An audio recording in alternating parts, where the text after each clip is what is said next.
तो आज नया टॉपिक हम लोग स्टार्ट कर रहे हैं, इलेक्ट्रिक फील्ड। कल जो पढ़ाया था क्वेश्चन सब कर लिया था। 10 क्वेश्चन होमवर्क था, नहीं किया, उसको कंप्लीट करो। जब चैप्टर कंप्लीट हो जाए, जितना भी होमवर्क दे उसको कंप्लीट करना है। तो आज नया टॉपिक स्टार्ट कर रहे हैं। चैप्टर वही है, इलेक्ट्रिक फील्ड्स, इलेक्ट्रिक चार्जेस, जो भी आप कह रहे हैं। तो उसमें कूलम्ब्स लॉ एक ऑलरेडी हम लोगों ने पढ़ लिया। आज इलेक्ट्रिक फील्ड स्टार्ट कर रहे हैं। सबसे पहले इलेक्ट्रिक फील्ड का मतलब क्या है। सिंपली यहां पर एक पिक्चर हमने शो किया। एक सोर्स चार्ज है, इस पर चार्ज प्लस क्यू। इस चार्ज का एक इलेक्ट्रिकल इन्वायरमेंट है सराउंडिंग स्पेस में। इसके इन्वायरमेंट को चेक करने के लिए या इसके इन्फ्लुएंस को चेक करने के लिए कहीं भी हम एक चार्ज रखते हैं क्यू नॉट। इस चार्ज को हम लोग नाम देंगे टेस्ट चार्ज, इसलिए कि इसका जो इलेक्ट्रिकल इन्वायरमेंट है, इसको चेक करने वाला ये जो चार्ज है वो डिटेक्टर की तरह है जो इसके इन्फ्लुएंस को चेक करेगा। जब ये चार्ज जो इलेक्ट्रिकल इन्वायरमेंट क्रिएट कर रहा है, इसको हम सोर्स चार्ज कहते हैं। इसके इफेक्ट को जो चेक करेगा उसका नाम टेस्ट चार्ज होगा। अब इस चार्ज ने इसके ऊपर एक फोर्स एक्सर्ट किया।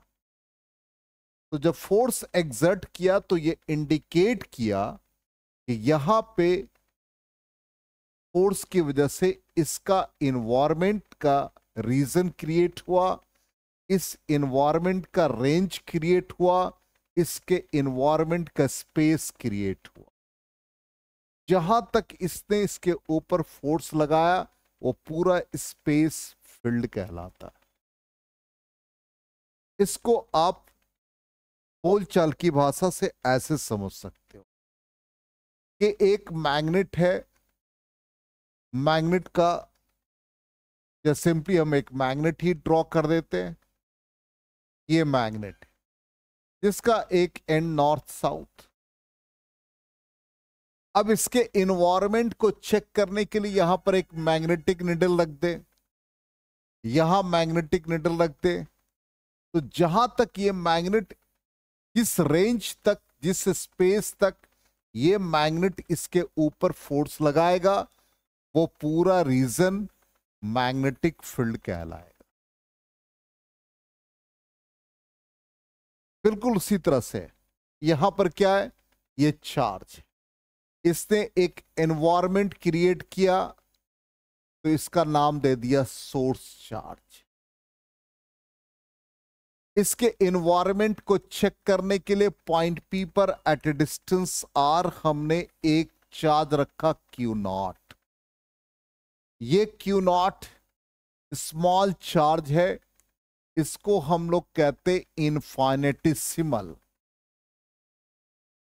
मतलब इसका वैल्यू काफी कम होगा तो क्यू नॉट टेंस टू 0। इसका साइज काफी कम होगा। अब ये सोर्स चार्ज इसके ऊपर फोर्स लगाया तो हमने कहा कि भाई जो स्पेस है जहां तक इसने फोर्स लगाया वो स्पेस का नाम दे दिया इलेक्ट्रिक फील्ड। ठीक। और एक एग्जांपल, मान लो क्लासरूम में हमें मेरा एक इन्वायरमेंट क्रिएट हुआ। हमने सबको कहा कि भाई जाओ मार्केट में लोगों को बता दो कि भाई हम पढ़ाते हैं। तो एक हमारा एक इन्वायरमेंट क्रिएट हुआ पढ़ाने का। अब यहां पर एक स्टूडेंट आया, दूसरा आया, तीसरा आया, चौथा आया। इन सब का नॉलेज हमसे कम ही होगा। इनका साइज नेग्लिजिबल है, इनफाइनेटिसिमल है, इसलिए tends to 0। Tends to zero, tends to zero. अब हमने क्लास में स्टार्ट किया पढ़ाना, मेरे इन्वायरमेंट से ये इन्फ्लुएंस हुआ, ये भी इन्फ्लुएंस हुआ, ये भी इन्फ्लुएंस हुआ, ये भी इन्फ्लुएंस हुआ। अब एक स्टूडेंट जो आया जो हमारे इन्वायरमेंट से इन्फ्लुएंस नहीं है, इसका मतलब जहां तक मेरा इन्फ्लुएंस क्रिएट हुआ वो मेरा फील्ड बन गया। अब क्लासरूम में सारे बच्चे पढ़ेंगे, लेकिन कंडीशन ये है कि इनका नॉलेज हमसे कम हो। यदि इनका नॉलेज हमारे बराबर हो जाए तो आप कहोगे कि सर से अच्छा तो यही पढ़ाता है यार, इसी से पढ़ लेते हैं, सर से क्या पढ़ना है। इसलिए इसका साइज क्या होगा, negligibly smaller, means q naught tends to zero. और इसने इसके सोर्स चार्ज के इफेक्ट को चेक किया, इसलिए इसका नाम हम लोग टेस्ट चार्ज रख देते हैं। और इसने एक इन्वायरमेंट क्रिएट किया, इसलिए इसका नाम सोर्स चार्ज। इसका मतलब इलेक्ट्रिक फील्ड को हम डिफाइन कैसे करेंगे, तो डिफाइन कर देंगे कहां तक है इलेक्ट्रिक फील्ड, यहां तक पी तक। स्पेस अराउंड क्या होगा, source charge, where its influence can be experienced is known as electric field. समझ में आ गया, क्लियर। तो फिगर ड्रॉ कर लो, ये वाला पार्ट रफ, और फिर डिफाइन करते हैं।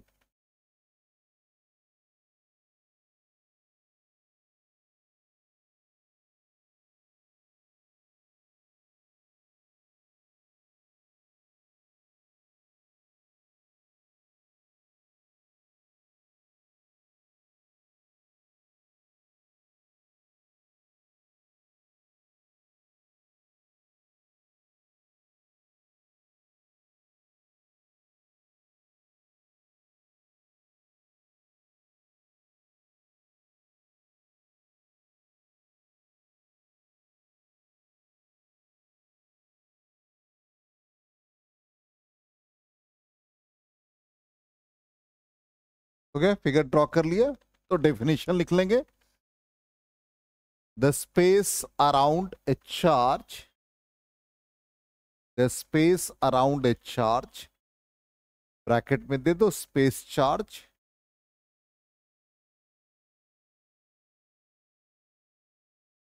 where its influence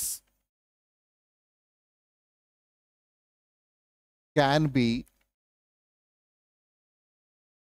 experienced is known as electric field.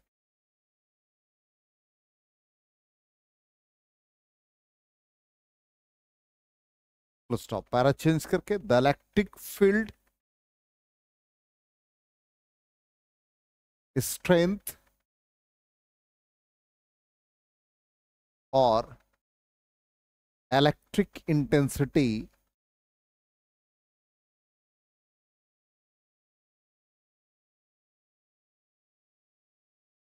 at a point is defined as the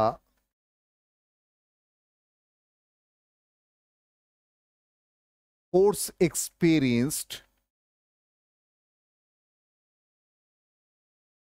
by unit positive test charge, unit positive test charge, provided that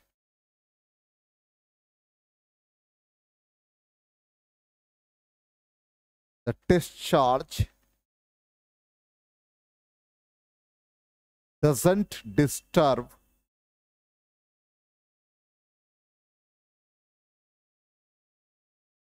the initial field.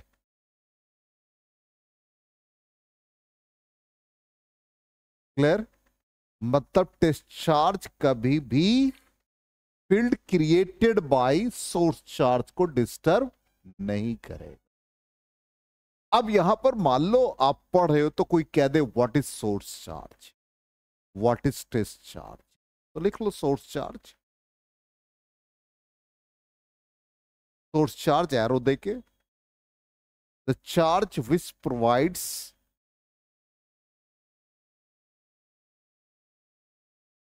electrical environment,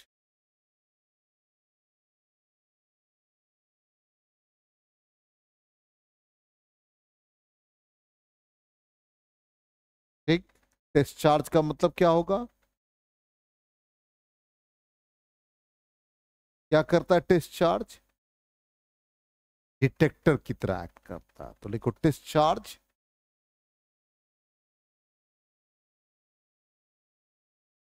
the charge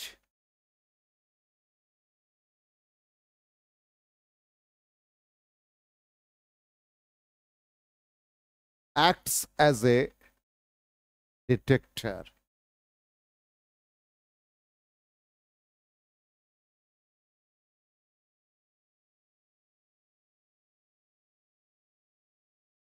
or the charge which affects, या simply हम लोग ऐसे भी लिख सकते हैं, यहां पर हम लोगों ने जो टेस्ट चार्ज को कहा कि ये डिटेक्टर की तरह है, ठीक। तो सिंपली इसको एक्ट्स एज ए डिटेक्टर ही रख दो, बस यही सफिशिएंट है, ठीक है। ये डिटेक्टर की तरह ही एक्ट कर रहा है। चलो थोड़ा सा इसका छूट गया, इसलिए यहां पर एक बार ब्रीफ कर दे। देखो यहां पर ये बताया कि सिंपली एक चार्ज है जिसका एक अपना इलेक्ट्रिकल एनवायरनमेंट, इसको हम लोगों ने नाम दिया सोर्स चार्ज। इसके एनवायरनमेंट को चेक करने के लिए नया टॉपिक स्टार्ट किया, इलेक्ट्रिक फील्ड। तो इसके टेस्ट को या इसके इफेक्ट को चेक करने के लिए यहां पर एक छोटा सा चार्ज क्यू नॉट, जिसको नाम दिया टेस्ट चार्ज, इसने इसके ऊपर फोर्स एग्जर्ट किया। तो जहां तक ये फोर्स एग्जर्ट करता है उस स्पेस को हम इलेक्ट्रिक फील्ड कहते हैं। तो ये जिसने इन्वायरमेंट क्रिएट किया इसका नाम हमने सोर्स चार्ज रखा, और जिसके ऊपर फोर्स लगा उसका नाम टेस्ट चार्ज। इसलिए हमने कहा कि ये test charge acts as a detector. इसका मतलब हम इलेक्ट्रिक फील्ड को डिफाइन कर सकते the space around this charge where its influence can be experience. अब ये जो इन्फ्लुएंस फील किया वो क्यू नॉट ने फील किया, इसलिए हम इलेक्ट्रिक फील्ड इंटेंसिटी जो इसके स्ट्रेंथ को मेजर करता है, इलेक्ट्रिक फील्ड के स्ट्रेंथ को मेजर करने वाला क्वांटिटी इलेक्ट्रिक इंटेंसिटी कहलाता है। कोई भी फिजिकल क्वांटिटी के स्ट्रेंथ को हम इंटेंसिटी से रिप्रेजेंट करते हैं। तो इलेक्ट्रिक फील्ड इंटेंसिटी को डिफाइन कर सकते हैं, इट इज डिफाइंड या it is defined as the force experienced by q naught. तो फोर्स किसने महसूस किया, क्यू नॉट ने, इसलिए मैथमेटिकली हम लोग यही, ठीक। और ये फोर्स एफ ही एक्ट किया। तो इसलिए हमने कहा कि electric field is the region surrounding a charge और डिस्ट्रीब्यूशन ऑफ चार्ज। चार्ज के डिस्ट्रीब्यूशन भी हम लोग आगे पढ़ेंगे। तो चार्ज के टाइप्स एंड डिस्ट्रीब्यूशन है। गुड मॉर्निंग सर, आइए आइए सर, चाय कॉफी नाश्ता कुछ ब्रेकफास्ट लेंगे तभी ना आप पढ़ेंगे। आपको उठाया जाता है कि उठ जाइए, क्लास में टाइम पर आइए। कहाँ रह गए थे? हा? अभी आप अयोध्या से आए हैं, इतना वहां कुछ सीखा होगा, भजन कीर्तन करके आए हैं आप, बताइए। तो electric field is the region surrounding a charge और डिस्ट्रीब्यूशन ऑफ चार्ज। चार्ज के बहुत सारे डिस्ट्रीब्यूशन वो हम लोग आगे पढ़ेंगे, जिसमें इलेक्ट्रिकल इफेक्ट को हम ऑब्जर्व करते हैं, ठीक। मैथमेटिकली ये लिखा है, इसका मीनिंग क्या। अब आ जाए हम लोग मैथमेटिकल पार्ट से। चलो ध्यान दे दो आप, लास्ट जो डेफिनेशन है इलेक्ट्रिक फील्ड इंटेंसिटी का, वो डेफिनेशन देखो क्या है।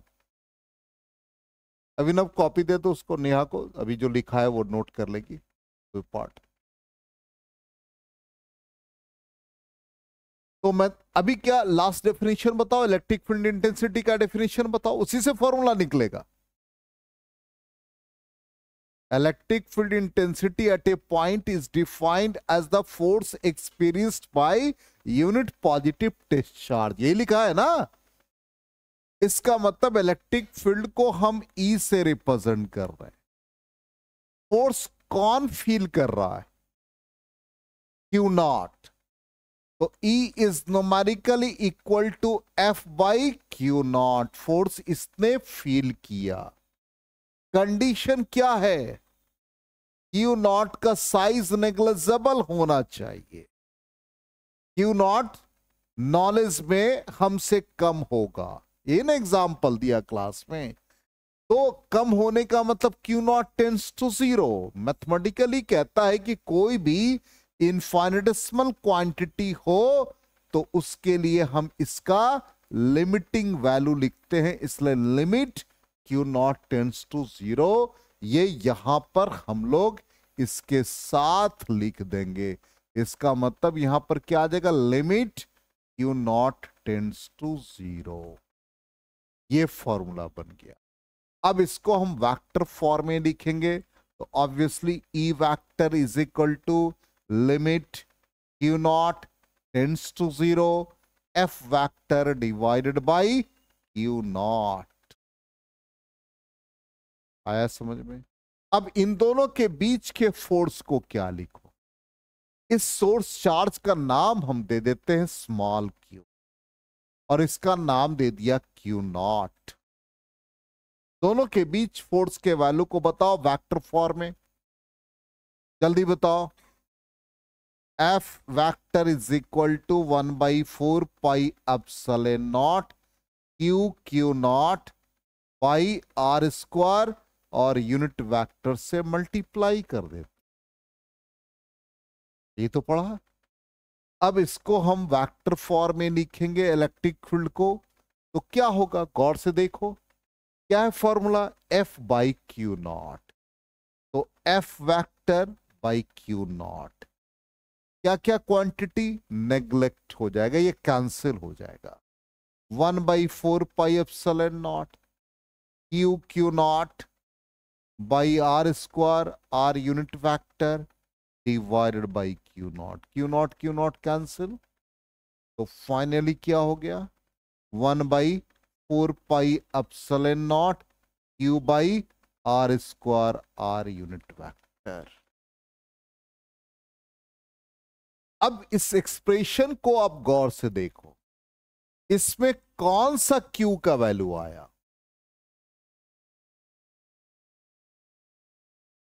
Source charge.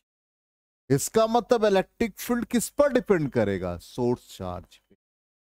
तो टेस्ट चार्ज आप लोग हैं, आप लोग आ रहे हैं जा रहे हैं, मेरे इन्वायरमेंट पे मेरे पर कोई फर्क नहीं पड़ेगा। आप टेस्ट करते जाइए, डिटेक्टर की तरह काम करते जाइए, कोई आएंगे कोई जाएंगे, ये चलता रहेगा। इसका मतलब electric field intensity depends only on the source charge. It is independent of the amount of discharge. Discharge से वो इंडिपेंडेंट है, इसलिए हम लोग लिख देते हैं उसका वैल्यू इन यूनिट, क्योंकि हम साइन कन्वेंशन में यूज करते हैं और उसके डायरेक्शन को, इसलिए यूनिट पॉजिटिव डिस्चार्ज यूज। आगे समझ में? मैथमेटिकल एक्सप्रेशन लिखिए।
हो गया?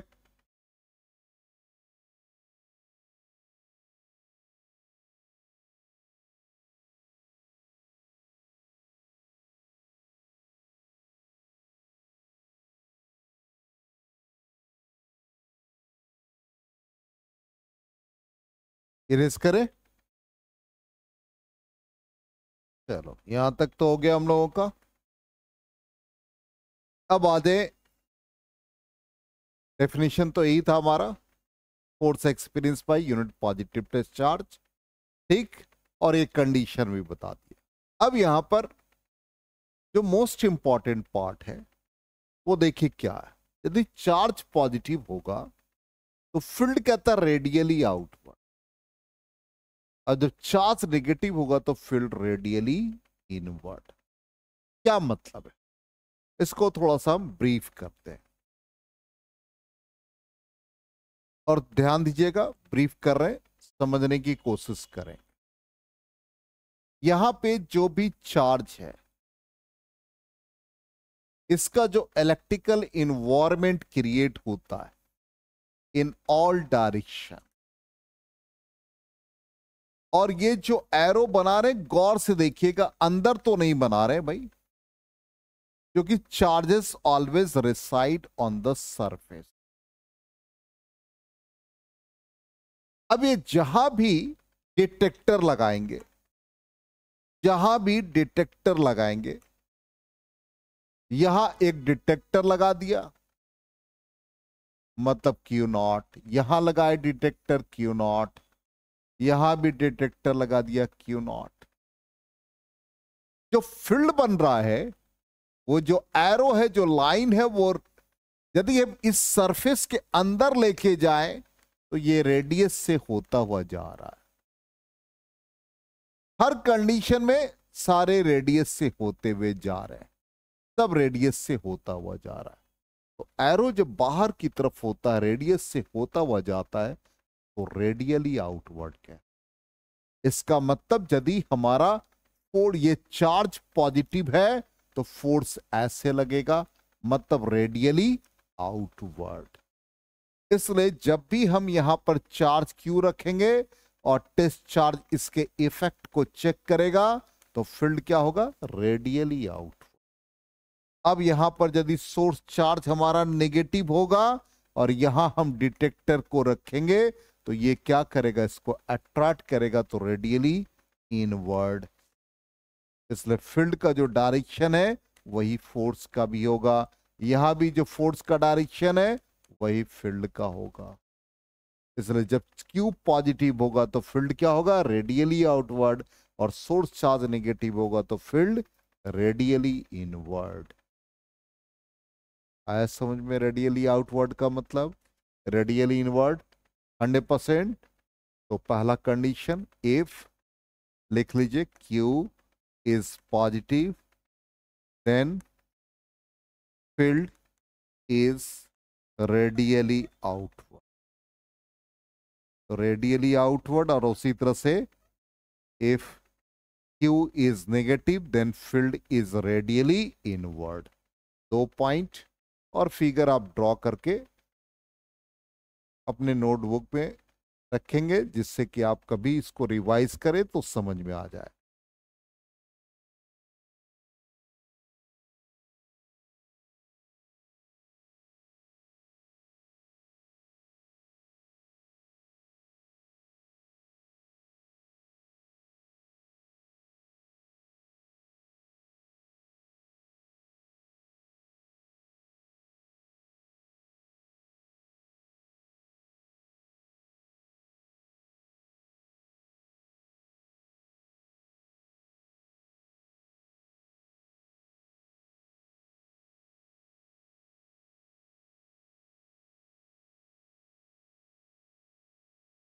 हो गया, नोट कर लिया सबने?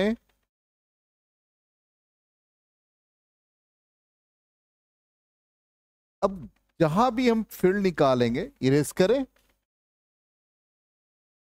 जहां भी फील्ड निकालेंगे वहां पे हम एक यूनिट पॉजिटिव टेस्ट चार्ज रखेंगे और फिर हम लोग फील्ड को मेजर करेंगे। सब ऑलरेडी हम लोगों ने पढ़ लिया।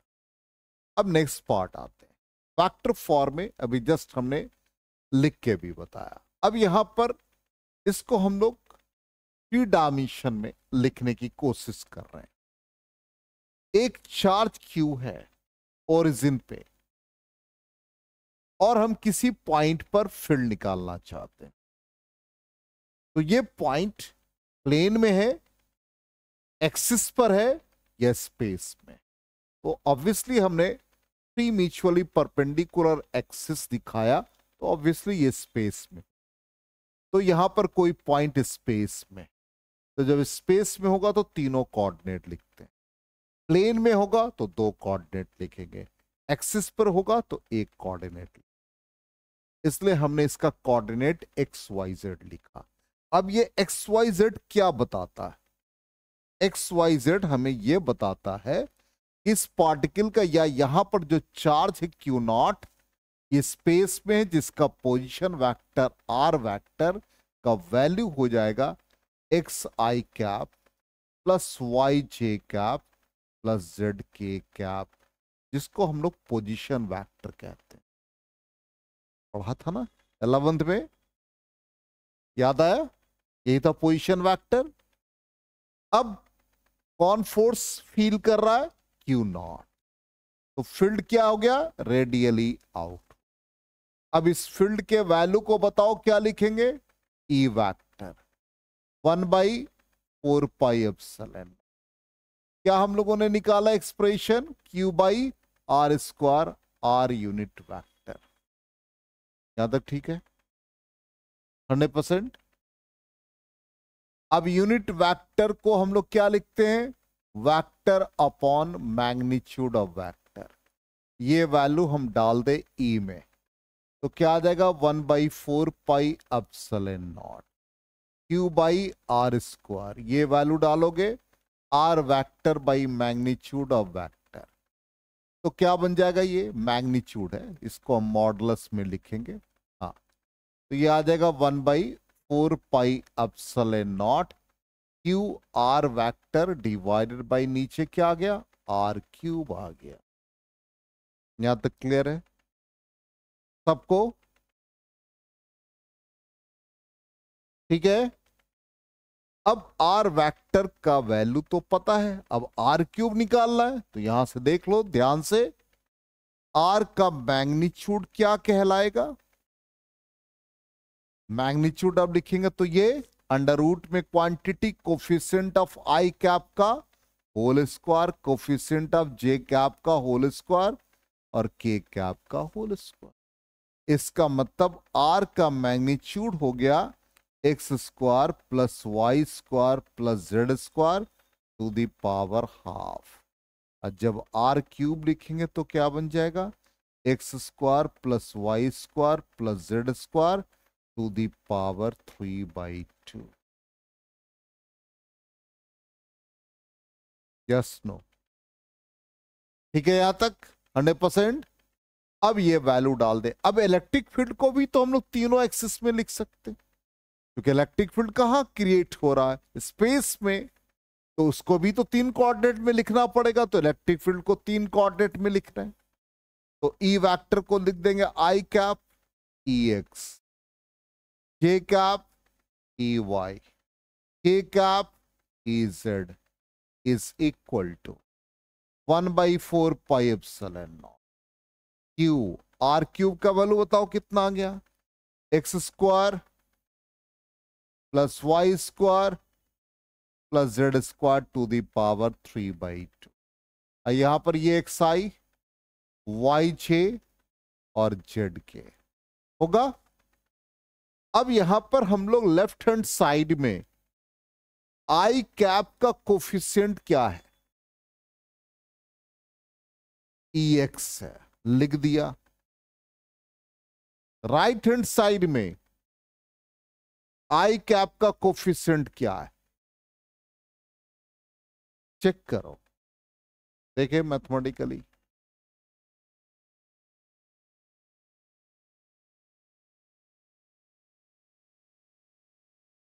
देखे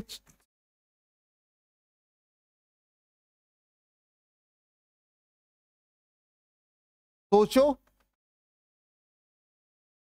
ये पूरा कोफिशिएंट आई कैप का है, क्योंकि ये क्वांटिटी सब में मल्टीप्लाई है। इसी तरह से यहां पर फिर प्लस साइन आ जाएगा, 1/4 pi epsilon naught Q Y X square plus Y square plus Z square to the power 3/2, ये J cap. Similarly 1/4 pi epsilon naught Q Z divided by x square plus Y square plus Z square to the power 3/2 और K cap. तो ई x का value कितना हो गया, बोलो। अब यहां हम लिख रहे हैं, ये अलग पार्ट।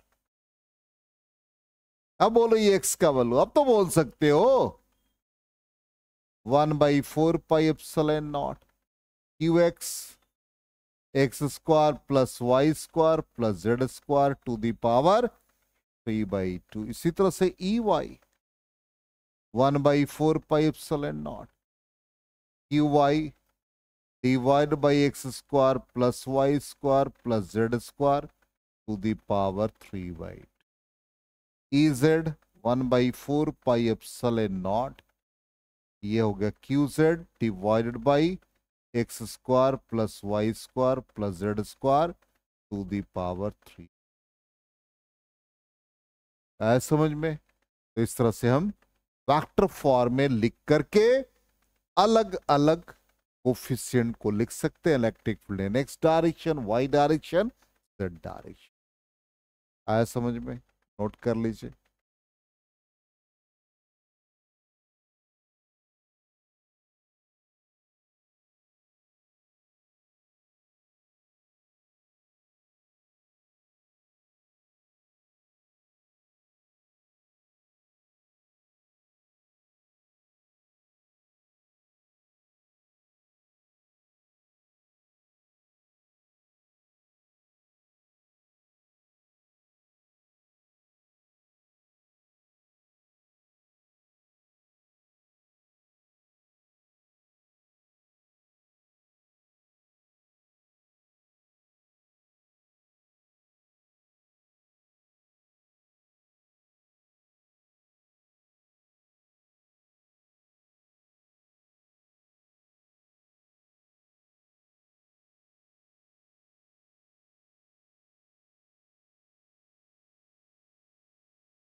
हो गया? नोट कर लिया?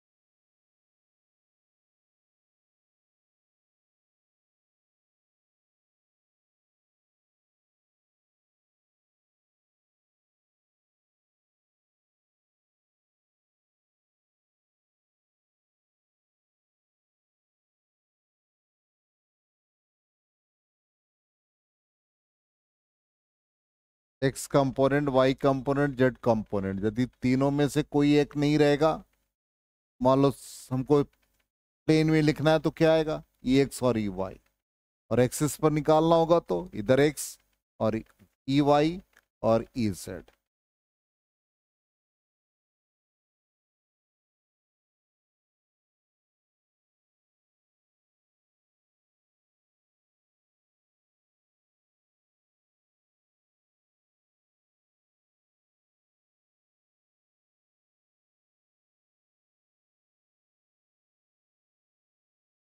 हो गया, सबने नोट कर लिया?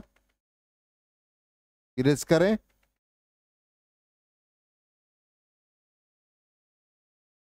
तो रिजल्ट भी हम लोग देख लें। इसी फॉर्म में लिखा इलेक्ट्रिक फील्ड वेक्टर को, एक्स कंपोनेंट निकाल के ये रिजल्ट आ गया, वाई कंपोनेंट निकाल के ये आ गया, जेड कंपोनेंट निकाल करके ये। ठीक, अब यहां पर कहता है electric field due to a system of point charges, बहुत सारे चार्जेस हो और किसी पॉइंट पर हमको इलेक्ट्रिक फील्ड निकालना हो।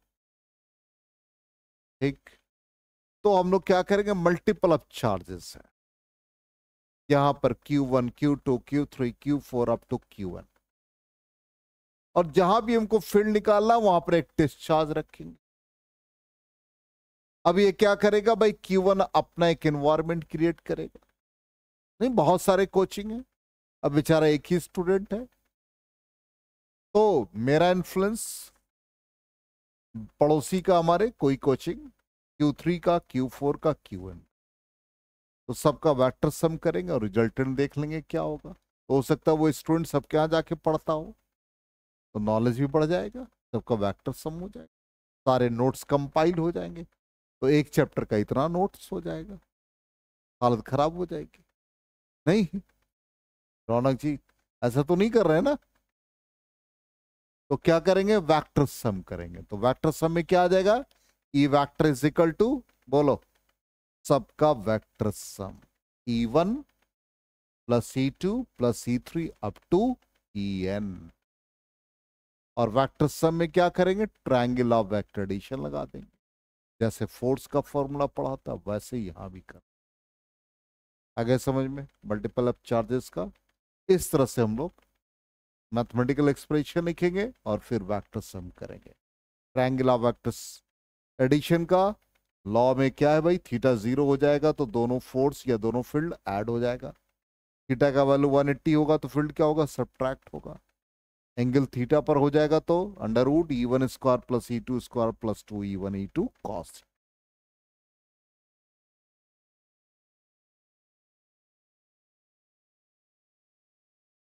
अब इससे रिलेटेड हम लोग एक दो प्रॉब्लम भी देख सकते हैं, नोट कर लिया? तो अब देखिए, सबसे पहला प्रॉब्लम स्टार्ट से पहले हम लोग नल पॉइंट, नल पॉइंट का मतलब होता है जहां पर फील्ड इंटेंसिटी 0 हो जाए, एक ऐसा पॉइंट जहां पर नेट फील्ड 0, उसी को हम लोग नल पॉइंट कहते हैं। 0 इंटेंसिटी, बात एक ही। तो जैसा पहला कंडीशन है, पहला कंडीशन ये कह रहा है कि बीच में हम नल पॉइंट निकाल रहे हैं। ठीक, तो डायरेक्ट फॉर्मूला भी आप यूज कर सकते हैं और अलग से भी। मान लो यहां पर एक प्लस क्यू चार्ज है और यहां पर भी प्लस क्यू चार्ज, और इसके बीच में हमको नल पॉइंट निकालना है। तो बीच में हम कोई पॉइंट मान लेते हैं P। क्या करेंगे, एक टेस्ट चार्ज रखेंगे, Q0 रखा, इस Q ने Q0 के ऊपर फोर्स लगाया, इसका नाम Q1 कर दो, इसका नाम Q2 कर दो। Q1 ने इसके ऊपर फोर्स एक्सर्ट किया, तो इस Q1 का फील्ड का नेचर क्या होगा, रेडियली आउट। तो ये डायरेक्शन हो गया E1, वही यहां मेंशन किया। अब ये Q2 भी इसके ऊपर एक अपना इन्वायरमेंट से फोर्स लगाया, इसका क्या होगा डायरेक्शन, रेडियली आउटवर्ड, इधर होगा। बोलो यस नो? तो इसका नाम क्या दे देंगे, E2 दे देंगे। साइन कन्वेंशन समझ में आ गया? अब दोनों फील्ड क्या है, अपोजिट। ठीक, तो अपोजिट है तो नेट फील्ड क्या होगा, E1 minus E2। Net field ध्यान देंगे E1 माइनस E2। अब कौन बड़ा कौन छोटा हमको नहीं पता, बेस्ट मेथड मॉडुलस में डाल दो। ठीक, नल पॉइंट जब निकालेंगे तो ऑब्वियसली इंटेंसिटी क्या होगा, 0। तो ये E1 minus E, it means E1 is equal to E2। अब यहां ध्यान देंगे, E1 1/4 पाई एप्सिलॉन नॉट की जगह के लिख देंगे। किसके कारण से E1 है? Q1 के कारण से। डिस्टेंस कौन सा है? ये वाला। तो अब हम लोगों ने क्या लिया? इन दोनों के बीच का डिस्टेंस L। तो ये वाला पार्ट कितना है? X मान लिया। ठीक, इसका मतलब हम लोग क्या लिख देंगे? इसको X लिख देंगे। K Q2, ये डिस्टेंस कितना हो गया E2 के लिए? L माइनस एक्स होगा। Yes no? K cancel, k cancel. हमने कल भी आपको सिखाया कि जब भी हम लोगों को कोई एक क्वांटिटी फाइंड करना हो तो परफेक्ट स्क्वायर बनाएंगे। अब इसको हम लोग लिख देंगे, ध्यान से देखिएगा, L minus X by X का whole square is equal to क्या बचेगा? Q2 by Q1। Q2 by Q1। Yes no? देखो, क्रॉस मल्टीप्लाई किया, सिंपल। अब इसको हम ऐसे भी लिख सकते हैं, √Q2 √Q1 का होल स्क्वायर। बोलो यस नो? स्क्वायर को एलिमिनेट करो, क्या बन गया? हमको अननोन एक्स निकालना है, मल्टीप्लाई कर दो। क्या बना? √Q2 x is equal to √Q1 L minus √Q1 x. इसको LHS में लाओ, √Q1 plus √Q2 x is equal to क्या हो गया? √Q1 L। तो x इज इक्वल टू क्या बना? √Q1 L divided by √Q1 plus √Q2।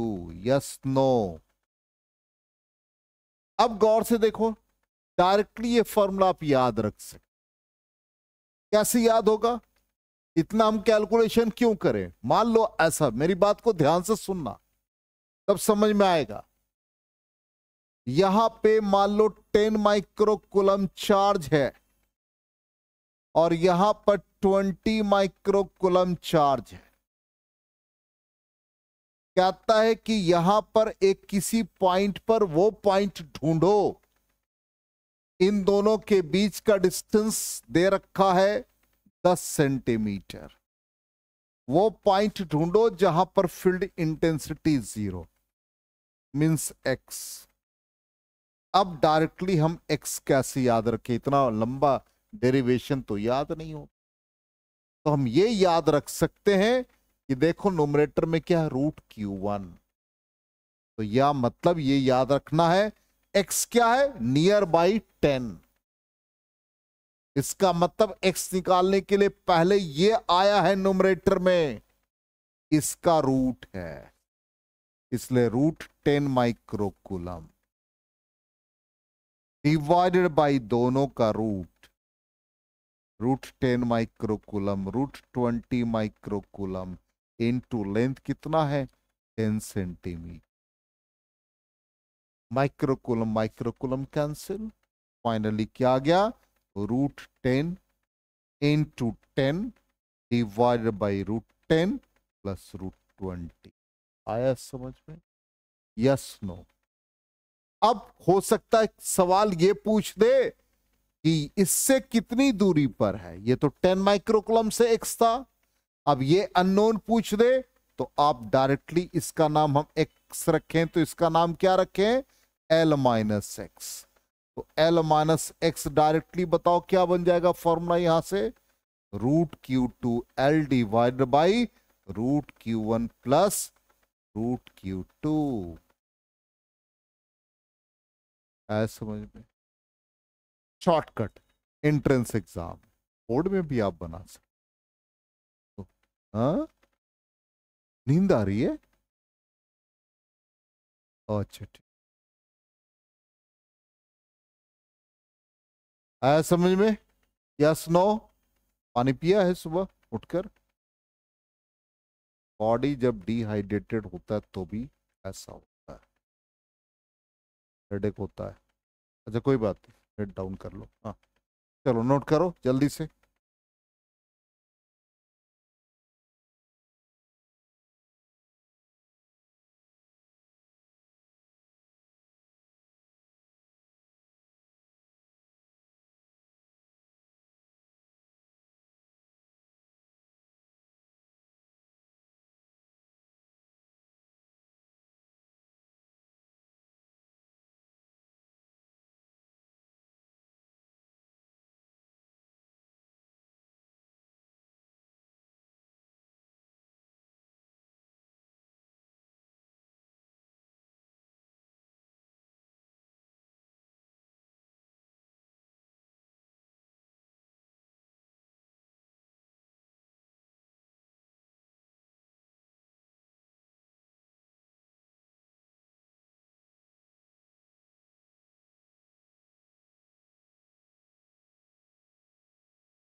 हो गया, नोट कर लिया। तो ये हम लोगों ने दोनों पर साइन पॉजिटिव है तब बनाया। एक होमवर्क दे रहे हैं, आपके पीडीएफ में भी है। दोनों पॉजिटिव होगा तो बीच में न्यूट्रल पॉइंट है, मतलब यहां पर E1 और E2 का डायरेक्शन अपोजिट, तो बीच में न्यूट्रल पॉइंट आएगा। यदि एक प्लस हो एक माइनस तो बीच में नहीं आएगा, क्योंकि फील्ड ऐड हो जाए, तो आउटसाइड निकालेंगे। तो वो होमवर्क है, वो आप लोग निकाल के लाइएगा, कल उस पर डिस्कशन करेंगे। ठीक है, ये आपके पीडीएफ में भी है, इसका रिजल्ट भी हम लोग चेक कर लेते हैं क्या रिजल्ट आ रहा है।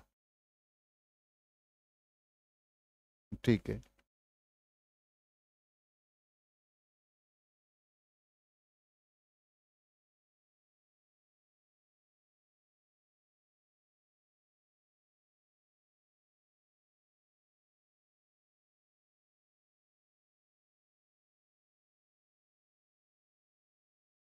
हो गया।